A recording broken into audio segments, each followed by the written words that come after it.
In today's episode of the Locked On Pistons podcast, we'll be discussing, can the Detroit Pistons take out the New York Knicks if they face off against them in the first round? We'll talk about that and a bunch of other stuff in today's episode, Locked On Pistons podcast. Let's go. You are Locked On Pistons, your daily Detroit Pistons podcast. Part of the Locked On Podcast Network, your team every day. Johnson with 1 second to go. What's the deal? Welcome back to another episode of the Locked On Pistons podcast. Per usual, I am your host, Ku Khahil. You can find me over on Twitter at Ku Khahil. I want to thank you guys for making Locked On Pistons your first listen of every single day. We're free and available on all your podcast platforms. If you haven't already, head to the YouTube channel at Locked On Pistons. Hit that subscribe button or leave us a 5-star review on whatever podcast platform you're listening to this on. And today's episode is brought to you by Prize Picks. Download the app today and use code LOCKEDONNBA to get $50 instantly when you play your first $5 lineup. That's what Prize Picks run your game. And as you guys can see, we are joined by our guy, Matt Griffin. If you guys are joining the playback server, you guys see Matt's always up there with me. We've had Matt on the podcast once. I'll try to have Matt on multiple times before, but it's hard. It's ridiculous. It's hard to get. Matt's too big time. It's hard to get. Matt's too big time. By big time means I didn't have power, and Ku knew I didn't have power, and he still tried to levy that slander against my name. And you didn't. I don't think you asked me how I'm doing or anything, but we can just get into that because I know that you're going to. I'm doing pretty good, Ku. I've been in college basketball brain since Sunday night, since the selection show, thinking about the tournament and all the matchups and things like that. So what did Ku do? He unannounced asked me to come on the podcast, 15 minutes, no prep time. So I got to think about the NBA for the first time, essentially all week. And we're doing it live on YouTube on the Locked On Pistons podcast. I'm ready to roll. Matt's a real pro to be ready that quickly. You feel me? He's a real pro. I'll stay ready, so I don't have to get ready, Ku. All right, so we'll talk about whether Stu should make a defensive team later on. Also, is Simone Fontecchio, Matt's favorite player, is he back after struggling all year? But today on when are we gonna stop telling lies on this podcast? I'm just gonna cut you off real quick so that this doesn't continue. You haven't said an honest thing about me yet. That's all. Go ahead. On NBA Today, I believe today, Udonis Haslem, they were talking about the New York Knicks, and Udonis Haslem had some good things to say about the Detroit Pistons, and that's going to lead us into our topic. So I'm going to play the clip from Udonis Haslem, then we'll talk about our thoughts coming up. But first, let's go ahead and get this clip up here and play it for you guys. I like those Thundercats out of Detroit. I'm looking at that matchup, and they're sharpening their swords, and they are waiting for this matchup. They are excited about this matchup. Cade Cunningham, Malik Beasley, those guys are ready for this matchup. Jalen Brunson coming in or not, that ankle's not going to be ready till the summertime. We all know that, so he is not going to be healthy. I'm looking at Detroit, and I'm saying this could be a first-round exit for New York. All right, so Matt, strong words from Udonis Haslem. The question obviously is, if the Detroit Pistons end up matching up with the New York Knicks in the first round, do you believe they can take them out? I mean, they certainly wouldn't be favored, and I don't think that they should be favored. And as an unbiased fan, I would, or not even as a fan, as an unbiased evaluator and analyst, I would pick the Knicks relatively quickly. But do they have a chance to knock them out? I think yes. You look at the matchups, and I mean, the Knicks are exploitable. They're by no means perfect. I think that we've seen teams do a decent job of slowing down their offense. They're in a ton of close games. They win most of those close games because Jalen Brunson's been the clutchest guy in the league. And that, there's no reason to believe that won't carry over to the playoffs. He's been fantastic in the playoffs throughout his career, but they're far from a perfect team. They have holes just like we have holes.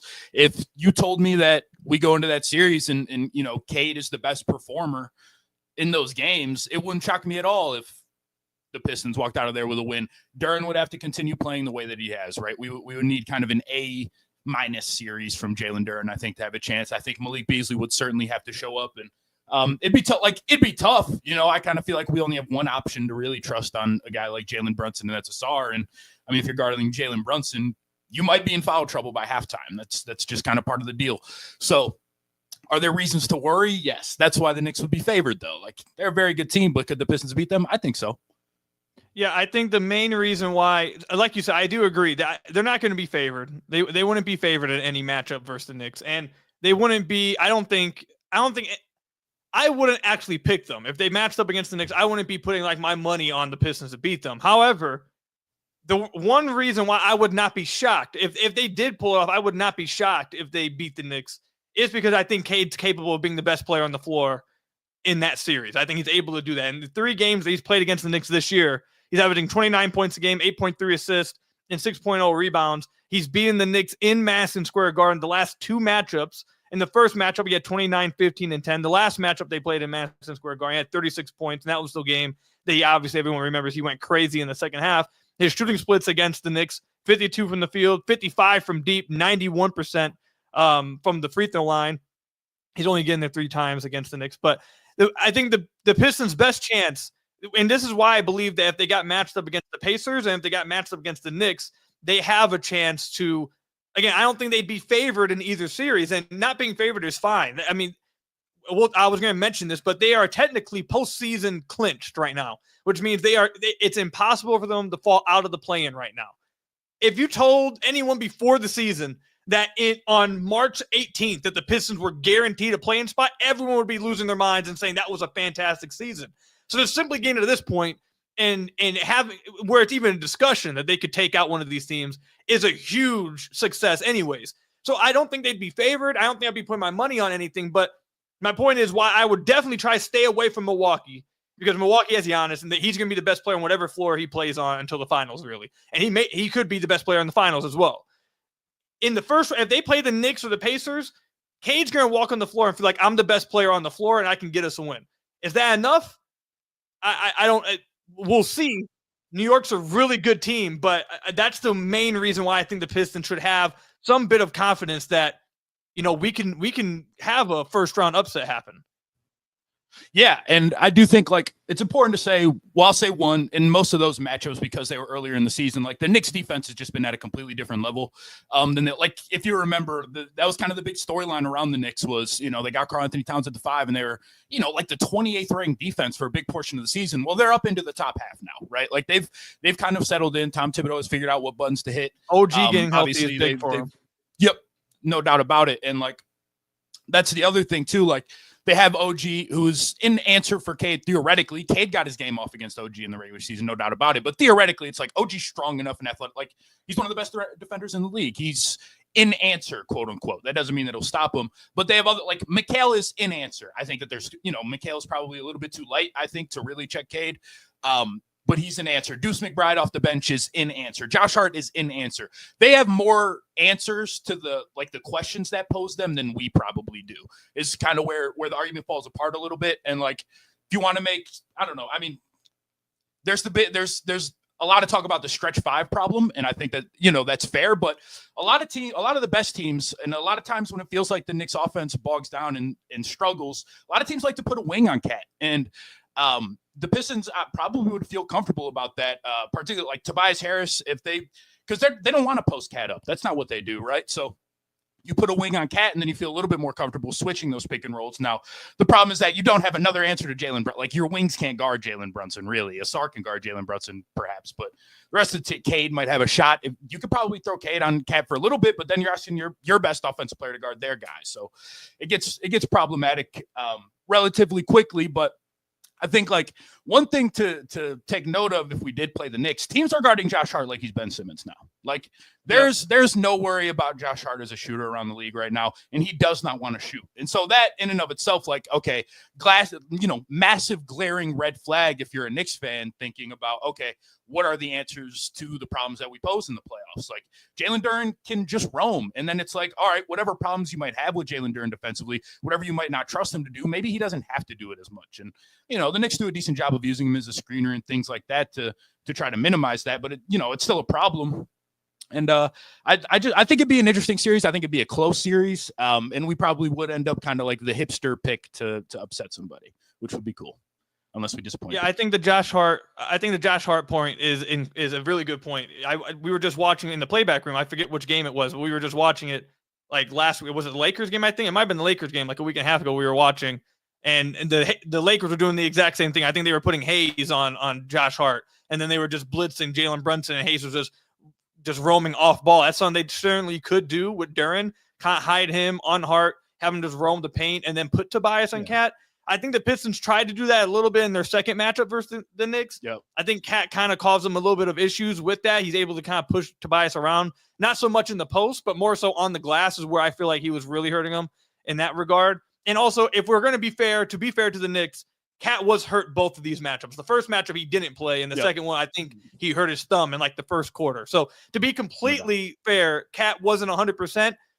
The Knicks offense is incredible. They're like the top 5 offense right now. I believe last I checked, they were like 3rd. I don't know if they've fallen from that, but they're one of the best offenses in the league. It'll be a really tough series, but like I've said multiple times in the podcast before, and I do think your point that the Pistons have more questions than the Knicks will. Like the Knicks will have more answers than the Pistons will. But like I said, I think the main thing, and a lot of times when you get to the playoffs, and this serves true a lot of the times, not all the time, but most of the time, the best player on the court gives you the best chance to win. If you have the best player in a series, it gives you a pretty good chance at winning. And Jalen Brunson and Cade, I'm not sitting here and by no means trying to say Cade is on a nuzzle. Yeah, and he's dealing with the ankle injury. By no means am I trying to say that Cade's on a completely different level than Brunson. There's probably a very fair argument to have that Brunson's better than Cade. I think you could also make the argument that Cade's been better than Brunson this year, and that he's outplayed Brunson at times. Point is, I think Cade has a chance to be better than those players if he goes against the Knicks or Pacers. I just don't think he has a chance to be. He's not going to be better than Giannis, and that's not a shame, but it's like that's just not going to happen. Yeah, different level of guy. If you have a quick point, go ahead. But we have to get to the ad break. But this will be the final point. Go ahead. Okay, yeah. I mean, I guess just building off of the Bucks point real quick. Like, not only Giannis, like the Pistons have struggled with pull-up 3-point shooters a lot this season, and like Dame is obviously one of the best ever at that. So there's a 2-pronged problem in that series, I would say. Absolutely. So I do want to let you guys know we are recording this podcast live. I see all the comments. We will get to some comments at the end of the show, but we have a little layout or not a little layout, a layout that we want to stick to here. We're going to talk about Stu coming up at the end, though. We will take questions from the chat. Stay tuned for that. But coming up, like I mentioned, there's been some talk about should Isaiah Stewart be in the all defensive team consideration. We'll talk about that coming up.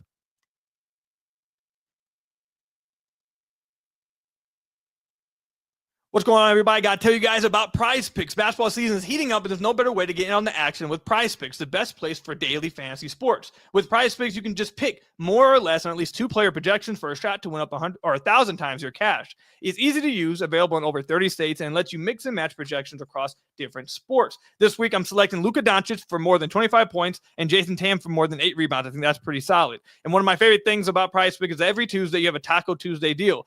Prize Picks discounts select player projections up to 25%, giving even more value to your lineup. Download the app today and use code LOCKEDONNBA to get $50 instantly after you play your first $5 lineup. That's code LOCKEDONNBA for $50 instantly after you play your first $5 lineup. Prize Picks, run your game. Now I got to tell you guys about another one of our sponsors, Hungry Root. When it comes to grocery shopping and meal planning, I've had this ongoing problem. I just don't have the time. Between work, life, and trying to eat healthier, I was constantly feeling stressed out. I go to the grocery store, buy things I didn't need, and then end up with no time to actually cook. And sticking to my health goals, absolute struggle, man. But everything changed when I discovered Hungry Root. Honestly, it's been a game changer. It's the easiest way to eat healthy without all the stress. With Hungry Root, it's like having a personal shopper and nutritionist all in one. They take care of my grocery shopping, recommending meals and groceries based on my taste and health goals, from anti-inflammatory to high protein and gluten-free options. And the best part, every meal is ready in 15 minutes or less. I'm talking quick, healthy meals that actually taste great, all delivered straight to my door. It's been a huge time saver and has made healthy eating so much simpler. You're going to love Hungry Root as much as I do, I promise. For a limited time, get 40% off your first box and a free item in every box for life. Just go to hungryroot.com/LockedInNBA and use code LockedInNBA. That's hungryroot.com/LockedInNBA, code LockedInNBA to get 40% off your first box and a free item for your choice for the rest of life. hungryroot.com/LockedOnNBA, code LockedInNBA. Don't miss out with Hungry Root.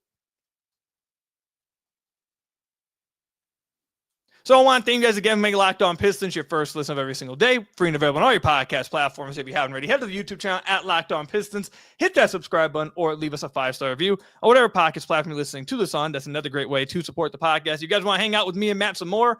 Me and Matt have been hosting these playback rooms every single Piston game. We've been in there with our boy Dan. I know Dan's in the comments. It's been a lot of fun. It's been a ton of Pistons fans in there. We watched the games together. It's been a ton of fun. If you want to join us, I'll put the link down below for you guys as well. Also, if you guys want to read some of my work at the Substack, I'm doing a lot of breakdowns over there. I'll link that down below for you guys as well. We have a 50% off deal till the end of March on all subscriptions. But let's go ahead and get into this, Matt. So there's been a lot of talk. I've seen a lot of talk in the Pistons community the last few days about Stu deserves to be on an all-defensive team. Stu has been incredible this year as a defender. I mean, I've said this before. He has been, I think this has been his best season by far in the NBA. The counting numbers won't say it. He's not playing as many minutes, which I'm sure is going to come up in a minute here. But his impact when he's on the floor, he's been the best than he has at any other point in his career. I think he's playing the best ball of his career, and defensively, he's been out of this world. However, do you think he has a legit argument to be an all-defensive member this year? I think per minute, he probably has been one of the 10 best defenders in the league. Maybe I'm missing another low-minute guy that doesn't come to mind immediately, but I don't think, like, the defense was pretty good. The defense was really good with Stu on the floor before Ausar came back. And I think it's lost on people. Like, this is a really, really rough defensive context when it was like that. Just, you know, like, I don't want to rag on anybody, but there's multiple turnstiles that play the 2-guard for us, you know, on any given night. And Stu has just shut down everything at the rim. You felt completely comfortable switching him on to just about any guard in the league. Positionally, he's fantastic. He rebounds the hell out of the ball. I don't think like you can really say enough about the effort that Stu's put in defensively this season. And I think that he probably has been one of the 10 best defenders in the sport. But I do think at the end of the day, would you rather have, okay, so let's just theorizing here. Would you rather have 20 minutes a night from the 10th best defender in the league or 29 minutes a night from the 13th best defender in the league? Which helps your defense more? I would say the 13th best defender playing more minutes. And also, like you said, there's the rule that stops him from making all defense. So even if the voters want him to vote him all defense, they cannot, unfortunately. Yeah, and that rule that you're referencing, he has to play at least 20 minutes a game and also make he has to play 65 games, obviously. I think it's 20 minutes in 65 games, I think. Oh, and so in each game, he has to be at least 20 minutes. I think that's what it is. Yeah, to stop people. Like, remember Halliburton last year was hurt. Yeah. You would just play 20 minutes and then kind of go out. Okay, so Stu's not going to be qualified for it, like you mentioned. So he's not actually going to do it. The question is he deserving of it? And I agree with you. Look, Stu has been absolutely fantastic this year. And do I believe, like you mentioned, on a per minute basis, that Stu has been a top 10 defender in the league? I do. I think he has an argument, and I would probably vote him for, and this is probably biased for covering the Pistons, but I probably would vote him as the best defensive backup big in the league. I think I would go that route. He's been that impactful. He's been that good defensively. That said, he's only playing 19 minutes a game. And look, I get it. I understand that people, there was a Pistons group I was in that was arguing about this, and I get that part of the argument will be that, well, he's not playing 19 minutes because of his defense, because of his offense. I don't really feel like that's part of the argument. I don't think that should be that's not the point.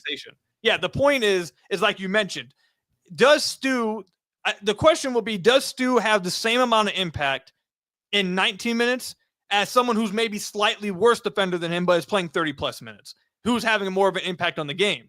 And I think that it's logical to say someone who's a slightly worse defender than Stu, but is playing 10-plus more minutes than him, is having more effect on the game than Stu is. I think that's just objective. I think that's just fair. Also, I think the argument that would be made against Stu, I don't know if it's necessarily true, but I think probably one of the arguments made against Stu will probably be, would he be able to sustain his defensive impact if he did play 10-plus more minutes? Like, would he still have the level of impact on a per-minute basis like he is right now? Because on a per-minute basis right now, I do think he's been easily, I believe, a top 10 defender in the league. But would that remain if he was playing 30-plus minutes like some of these other guys that are going to get the votes, that are playing against starters, that they're starting these games and playing heavy minutes? Would he still have that level of impact? I don't know. With that said, I don't want to take anything away from Stu this year, though. I do think on a per-minute basis, he's been an all-defensive player. He's been that great.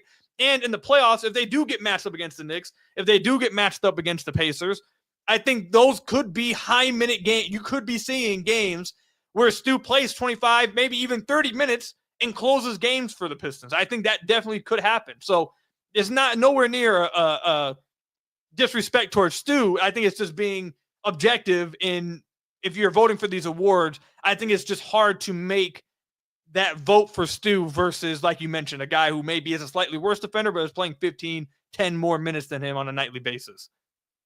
Yeah, I couldn't agree more. I guess maybe I would rephrase the top 10 defender per minute thing to, like, I don't know, thinking about all the guys that got hurt that probably might be over him. Like Draymond. I don't think Draymond's going to hit like 65 Wemby games. Is the first guy who came to my mind, like Wemby or Chet, right? Herb Jones, but that's neither here nor there. That doesn't matter. Yeah, he's been fantastic, and like I think that the fact that we're having this conversation should only really be emblematic of that and nothing else, because, well, one, it's not really Stu's fault that he doesn't play 28 minutes a game, I would say. And two, like he straight up had, this is the best basketball Isaiah Stewart's ever played. He's turned into one of the kind of premier defensive players in the league. It feels like such a good tool to have in the back pocket. Like when the Pistons are struggling in the first quarter, struggling to get stops or something like that, like I can feel a little bit calmer. I can feel a little bit more confident. Like, okay, our defense is about to ramp up with one substitution. And he's been great. He's been really, really great. I just real quickly before we wrap this one up, I want to ask you, do you think if the Pistons do play, let's stick with the Knicks since we talked about the Knicks in the first segment. Do you think if they played the Knicks that Stu would play more than Duren in the playoffs? That's definitely possible. Yeah. I think it'd be interesting to see, I think it'll be interesting to watch like kind of how the Knicks mix and match like Mitchell Robinson's minutes with Cat's minutes, how often they go double big. A lot of teams in the league are going double big. The more interesting one to me, like, could he match? I think it's possible, like that you're just kind of in game 3 and it's like we just feel a lot more comfortable with Stu out there while, and that's who's dealing with Brunson, probing and pick and roll. But I could also see like, hey, Jalen Duren's like giving us he's a big part of the offense. Like he's a part of the fabric of the offense. You're going to lose, a lot on that end if you roll with Stu heavier minutes, which isn't even necessarily Stu's fault. I think that's more a testament to the player that Jalen Duren is turning into. But yeah, I could see him. I could see it definitely at least being closer to like 25, 24, like, more of a 50-50 split. I think in a Bucks series, it gets interesting because Stu is just the natural matchup for Giannis. Yeah, that is. Need to avoid the Bucks. Let's just like. No, I agree. Need to avoid the Bucks. We got a comment here real quick. I'm going to hit on. It just went away. Where'd it go? Oh, right here. This one's from Mr. Ray. He asked, good question, Ku. And does that actually say something about Duren then?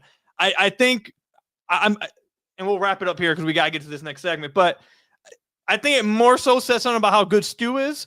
I don't think look, Duren's been fantastic recently, but I don't think it's insulting or wrong to say that he does have weaknesses guarding guys in space, and he does have problems guarding bigs in space. So if you, especially when you get to the playoffs, it's not about. I mean, it is to a certain extent, but it's not about what you did in the regular season. And are we tied to you having to play minutes? I mean, if that matchup calls for it, if the matchup calls for Stu to play more, then I don't think it's an insult to Duren to say, hey, look, you're a real big part of our offense, but the way that this is going, the way the matchup is going, we really need Stu out here for his versatility defensively. So I definitely think that could be the case. However, I think the Knicks, if the Pistons are able to get away with putting Duren on Hart and Hart not making them pay, I am a little bit interested in see how many ball screens they'd end up running with Hart in that situation if the Pistons get into trouble with that. But if they are able to get away with that, I think that could help Duren a lot. But I just no. In short, I don't think it's insulting to Duren. I don't think it would be like. I don't think it would be a disgrace to Duren. It's more so about Stu just being as good as he is defensively and just being potentially a better matchup in a series like that. But coming up, Matt's favorite guy, Matt's favorite player on the team. We taking over, baby. Simone Fontecchio hit 5 threes in the Pistons blowout win over the Pelicans. Is Tech back? We'll talk about that coming up. What's going on, guys? I got to tell you guys a little bit about Robinhood. With Robinhood Gold, you can now enjoy the VIP treatment, receiving 3% IRA match on retirement contributions. The privileges of the very privileged are no longer exclusive. With Robinhood Gold, your annual IRA contributions are boosted by 3%, plus you also get 4% APY on your cash and non-retirement accounts. That's over 8 times the national savings average. The perks of the high net worth are now available for any net worth. The new gold standard is here with Robinhood Gold. To receive your 3% boost on annual IRA contributions, sign up at Robinhood.com/gold. Investing involves risk.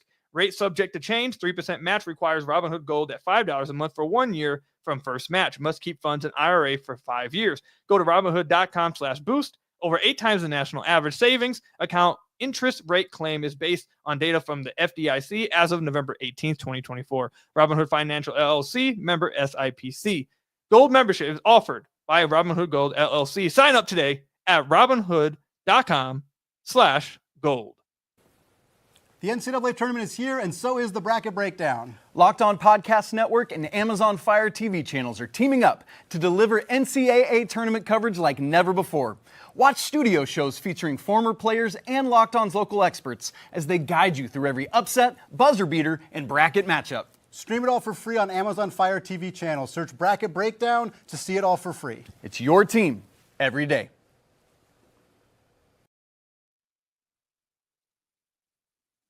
So I want to thank you guys again for making Locked On Pistons your first listen of every single day. We are free and available on all your podcast platforms. If you haven't already, head to the YouTube channel at Locked On Pistons. Hit that subscribe button or leave us a 5-star review. Whatever podcast platform you're listening to this on, another great way to support the podcast. I'll link down below, again, the playback room if you want to join me, Matt, Dan, the rest of the Pistons fan base, watching every single Pistons game together. It's been a lot of fun. Also, if you want to join the Substack, read some of the work I've had. I just wrote about Cade Cunningham's floater, talked about how his recent struggle shooting-wise, whether teams are starting to figure him out or not. Real good film breakdown. You guys can get a subscription to that, 50% off until the end of March. I'll link that down below for you guys as well. And also, how cool is that Amazon Fire TV thing we're doing? Locked On's really – Gordon Hayward's going to be on it. A lot of former NBA players. It's going to be a lot of fun. I think you guys will really enjoy it. So make sure you guys are checking that out. And also for this final segment, we'll talk about Simone Fontecchio, but also if anyone has any questions in the chat, this is when you now send them. Me and Matt will answer as many as we can before we run out of time. You guys know we got a time limit here. So ask whatever questions, we'll get to as many as we can. But let's talk about Simone Fontecchio, Matt. Last game, your guy, he hit 5 threes. He had 23 points. He shot 9 of 10 from the field. By far, I think, his easily, not even close, his best game of the year, which kind of points to the season he was having to this point. But, come on. 23 points. Guy when he's 23 points on 10 shots. Fantastic. I will say this before you go. Over the last 10 games, he is shooting 45% from deep on 29 threes. Over those, so it's just about 3 attempts a game. Not incredible volume, but 45% over the last 10 games. That's much better than he was at any point so far this year. Matt, before we get into the questions, is Tech back, man? We teching over, man. I'm happy to be here, a part of it. The Tech over. It's officially on. No, look, it's interesting. Tech's been an interesting season, I would say. Obviously, mostly down, not a lot of ups. He doesn't have a lot of ups. There haven't been a lot of ups. It's been tough, 60 some odd games, however many he's played. But I will say this, and I've said this too. You can attest to this. I have not been bench Tech trained. Has he been really bad? Yes. His job is to make shots, and he hasn't made shots. But I do think that has clouded a little bit of our judgment when people talk about his defense a little bit. I think that it's clear that the coaching staff trusts him on that end. They feel comfortable putting him on like the other team's best player when a bench unit is out there. And I think like positionally, he's generally pretty good. And offensively, as much as he struggled to shoot the ball, teams still generally like will guard him. That started, dropping off a little bit lately, but now he's making shots, so it's all good. I think like you talk about a shooter like Tech, and when most of his value comes from his shooting offensively, him not shooting well is tough because to me, it's like, I still think Tech is going to shoot well. Like if you ask me, there's no point in this season where if you ask me, what do you think Tech will shoot over the next 30 games? I'd say something under 35%, just because of like the bigger samples that we've had, not only throughout last season, but even like from when he was overseas. Like he's a good shooter. And I don't think that that's just something that leaves you in a year. So I'm not completely surprised to see, like, shooting's a variance thing. It's gonna go up, it's gonna go down. It's a little bit like momentum. It'll always come back around to you. So I feel pretty confident right now in Tech. I think that he's just kind of hitting his stride at a pretty good time. Hopefully it continues to carry on into the playoffs. I'm very glad he had a game last night because it did start veering into the territory where it was like, is Tech's confidence like really shot? You know, is he broken or something like that? Like, he was playing poorly long enough to say that. I was still holding on, and it seemed like the team still gets behind him and everything like that. It seems like he's still a good part of the locker room. The vibes are still high around Fontecchio. So I haven't really lost faith, as surprising as that may be, and he's starting to reward me a little bit. Yeah, so I'm going to need to see it for a little bit more to believe that he is back. This is certainly a good sign. Certainly a good sign. They need this from him.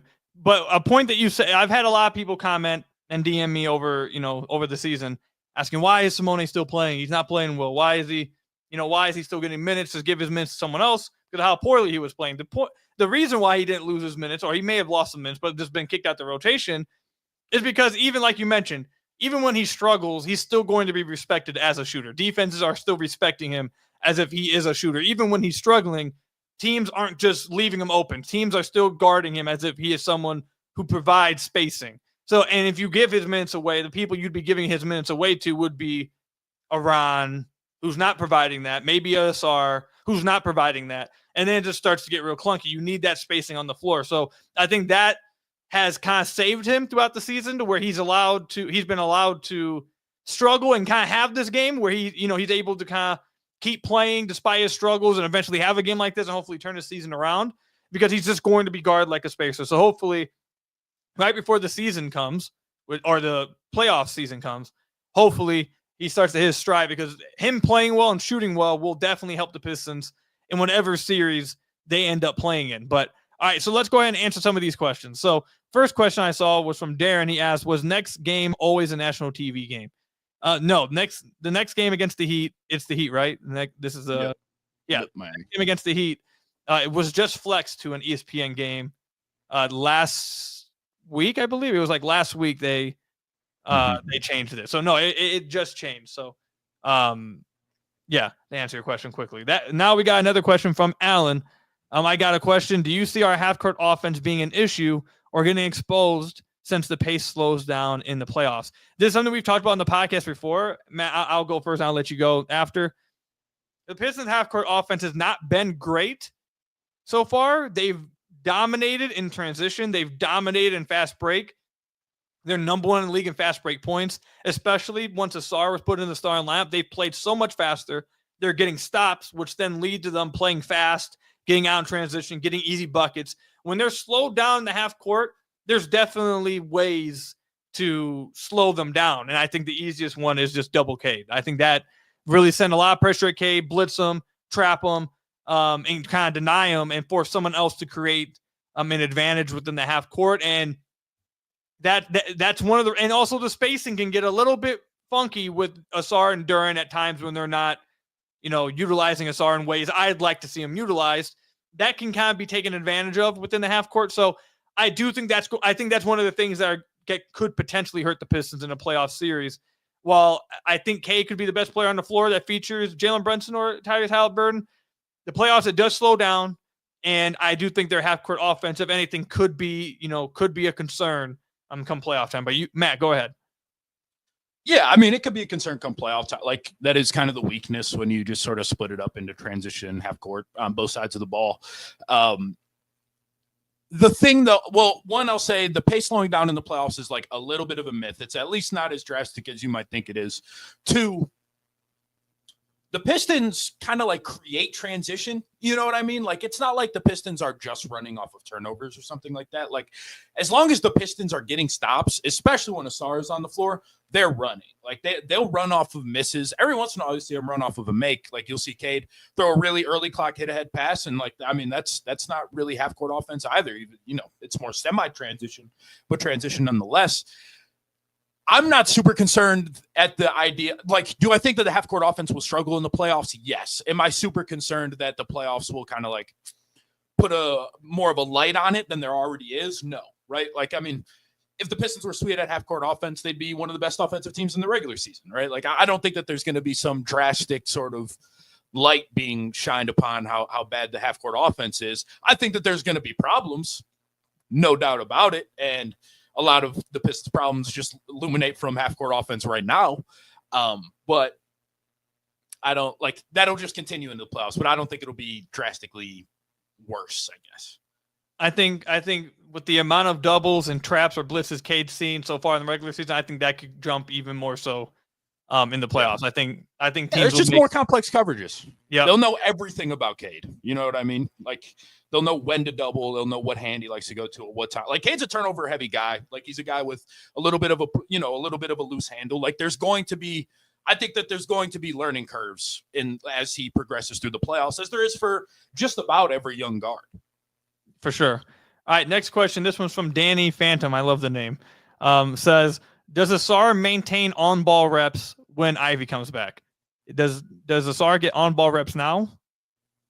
I was going to say, what happened when Schroeder came into the fold and Duren started to pick it back up a little bit. I mean, he should. And again, like, transition is kind of an opportunity for him to get those more naturally, I think. But, yeah. There was more last game, I guess, so there's hope. Look, I think that part of the thing in the playoffs is that you have to make sure that Ausar is playable on offense because of how important he is to your defense. And I think that a big part of that equation is letting him handle the ball, right? Like, you have to respect the guy with the ball to a degree. Maybe you don't feel like you got to respect Ausar off the ball, but you got to respect whoever has the ball. And the fact that he's, like, at least a little bit of a threat off the dribble right now, you want that to continue to progress, but a little bit of a threat off the dribble, like, really good passer. That definitely should be a part of the offense, not only because it helps the offense, but because it sustains Ausar's ability to stay on the floor. Yeah, look, this has been a complaint of mine for weeks. Or not weeks, I take that back. Maybe the last week and a half. Because for a good month and a half, Ausar was playing the best basketball of his career. He was averaging like 13 a game. He was playing incredible. He was averaging like 4 assists a game, just like 1 turnover a game. He was playing absurd defense. And he was more involved offensively than he had ever been at any point. He was being trusted to run some of the offense. He was getting some pick and rolls even. He was getting some handoffs even. He was being used in the pick and roll as a screener in the short roll. Like, he was just being utilized within the half-court offense. And then over the last week and a half, 2 weeks, now he also has struggled a little bit. He hasn't played his best. But over the last 2 weeks, he's just been relegated to be, and I'm not going to say the name because last time people had their feelings hurt. But he's been relegated to just being a dunker spot guy and just roaming the baseline. And that's not only does that hurt the spacing of the Pistons a lot, Ausar can do that, but you're not maximizing him offensively by doing that. So does it happen when Ivy gets back? I mean, I'd hope so, but like, it's not even happening really right now. So I think, like you mentioned, Matt, like, once Schroeder showed up, what happened? Like, Schroeder showed up and he's playing really well. Like, no one's trying to say Schroeder is not, like, we talked about it last episode. He's been fantastic. He deserves the keys. Schroeder deserves the keys. For sure. He's been really good. The Pistons need to find a way, even right now, not just next year when Ivy comes back, but even right now, that when Schroeder's on the floor or when they want to play the Schroeder Cade lineups, they need to find a way to also make it to where Ausar is at least involved in the offense and not just only roaming baseline. That can't be the only way you're utilizing Ausar. Even, like I mentioned, like, even as a screener in the pick and roll, at least have him playing out of the short roll. If you set a screen on Cade, maybe they switch. Maybe they still blitz. And now you got Ausar rolling downhill 4-on-3, where he's easily capable of making the pass on 4-on-3 situations, or just dunking on whoever's rotating over. Like, that is better offense than Ausar standing in the corner or just roaming the baseline waiting for a dump off. Like, that's been a complaint of mine for a minute now. And by the way, just real quick, Matt, Omari just tweeted out, I saw this, I didn't see it till today. Omari tweeted out yesterday that JB said after the game that Ausar was bringing the ball up a little bit yesterday, and it's something they want to try to start doing more often moving forward to counter Cade being pressured so much. Locked On Piston listeners, how long have I been on? Like, literally, how long have I been on here begging for that? Like, seriously, like, how long have I been begging for them to do that counter? Like, seriously. Go ahead, Matt. That's fair. No, I was just going to add, like, I say get involved, or we talk about getting Ausar involved, and you talk about it as a screener, or there's the games where he was kind of playing de facto point guard. Like, it doesn't even have to be either of those things. Like, you'll see a possession sprinkled in every now and again where Ausar is spaced out in the weak side corner and nobody cares about him, and that makes sense. But like, if you're running a Cade, Schroeder, Ausar lineup, I wouldn't be surprised if that closed a playoff game or two, just because Schroeder can be the second best player on the team, like any given night, So if you're running a lineup like that and you have Ausar spaced out in the weak side corner, and maybe you have Schroeder in the weak side slot, like, pass it to Ausar, he can immediately trigger a handoff. Like, he's done it before. And then, okay, now your offense has flow. Now you're getting into something like the defense is probably going to be slanted towards the strong side of the floor naturally, especially if Cade is the one initiating all of that. Like, there are some answers. And I'm not an NBA coach like JB. I'm not. This would not be breathtaking to JB Bickerstaff or anything, but I do think like there just has to be more of an emphasis on it, more of like that he is such an important part of the team as a whole. Like, going out of your way to make sure that he is involved offensively and is a fabric of the offense is a key to this team kind of hitting their ceiling, both short term and long term, I think. I completely agree. The last thing I'm going to get from the chat, a few of you guys asked already, Ku, I thought you were sick. Listen, I am still sick. It was just yesterday when we didn't have an episode and we didn't have playback. I was like incapable of leaving my bed sick. Like, I was not, like, I could not, even right now, my chest hurts talking this much. I'm able to do it, but it's hurting right now doing so. So I am still sick. Just yesterday, it was like, I could not leave the bed type of sick, but I'm getting better. I'm feeling better. So we'll have playback for the next room, and podcast will be fine now for the rest of the week. It just yesterday, man, I was done for. I was out for the count. But all right, man, is there anything else you want to chime in before we wrap up? Anything else I want to chime in? No, I'll plug Griff101 on Twitter. 100. Let them know where you can find you, like on your radio. 100.9 The Mitt if you're in mid Michigan. I don't exactly know what the city expansion is, but around mid Michigan. I'm on there. The payoff every weekday, 6 to 7. Not there every day, but I'm there sometimes. So tune in whether I'm there or not. And then Teal or No Teal, the podcast. It's been a minute since we dropped an episode, but we're recording this weekend. So that'll be back. We'll have plenty of Pistons and basketball in general to talk, I'm sure. So, and as long as Matt doesn't lose his power or loses Wi-Fi, as Danny mentions in the chat, or breaks his laptop, or someone robs the laptop house. Never was a problem. Yeah, that would be bad. The charger broke, not the laptop broke. I'm not an animal. I mean, Matt's had like the worst luck of anyone I've known over the last like 3 weeks. So as long as nothing else crazy happens, we'll have Matt back on the podcast pretty soon. But I appreciate you guys checking out Locked On Pistons, making it your first listen of every single day.